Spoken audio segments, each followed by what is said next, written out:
ഭവന പദ്ധതികൾക്കും കാർഷിക മേഖലകൾക്കും മുൻതൂക്കം നൽകി പെരുവന്താനം ഗ്രാമപഞ്ചായത്തിന്റെ 2026-27 വർഷത്തെ ബജറ്റ് അവതരണം നടന്നു.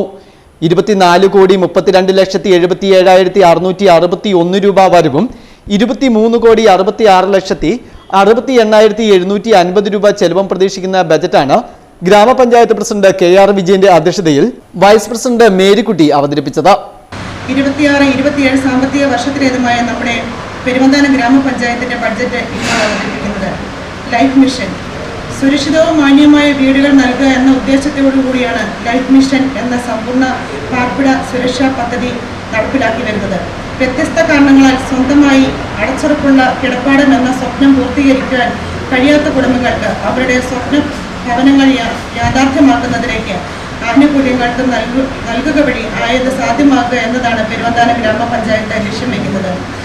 2025-26 ബഡ്ജറ്റ് വർഷം പാർപ്പിട മേഖല വകയിരുത്തിയ തുകയിൽ നാളിതുവരെ 69.72 ലക്ഷം രൂപ വിനിയോഗിച്ചിട്ടുള്ളതുമാണ്. പദ്ധതികളുടെ നടത്തിപ്പ് പുരോഗമിച്ചു വരുന്നു. 2026-27 സാമ്പത്തിക വർഷത്തിൽ ലൈഫ് പദ്ധതിയും മറ്റുമായി വാസയോഗ്യമായ ഭവനമില്ലാത്തവർക്ക് വാസയോഗ്യമായ ഭവനം എന്ന സ്വപ്നം സാക്ഷാത്കരിക്കുന്നതിലേക്ക് ധനസഹായം നൽകുക എന്ന ലക്ഷ്യത്തോടെ 105.6 ലക്ഷം രൂപ വകയിരുത്തിയിട്ടുള്ളതാണ്.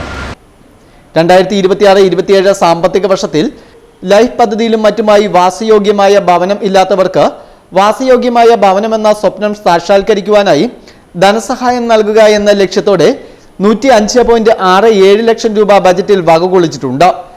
പഞ്ചായത്തിലെ കാർഷിക മേഖലയ്ക്ക് ഊന്നൽ നൽകി കർഷകർക്ക് കൂടുതൽ സഹായം എത്തിക്കുവാനായി കാർഷിക മേഖലയിൽ വിവിധതരം പദ്ധതികൾ ആവിഷ്കരിച്ച് നടപ്പിലാക്കുന്നതിലൂടെ കാർഷിക മേഖലയുടെ ഉന്നമനത്തിനായി 68.59 ലക്ഷം രൂപയും ബജറ്റിൽ വകകൊള്ളിച്ചിട്ടുണ്ട്. ജാതി തൈ വിതരണം, ചെറുതേനീച്ച വിതരണം, ജലസേചന പമ്പ് സെറ്റും മുറ്റത്തും ടെറസിലും ജൈവ പച്ചക്കറി കൃഷി, ജൈവവള വിതരണം തുടങ്ങിയ പ്രൊജക്ടുകളും ഇതിൽ ഉൾപ്പെടുത്തിയിട്ടുണ്ട്.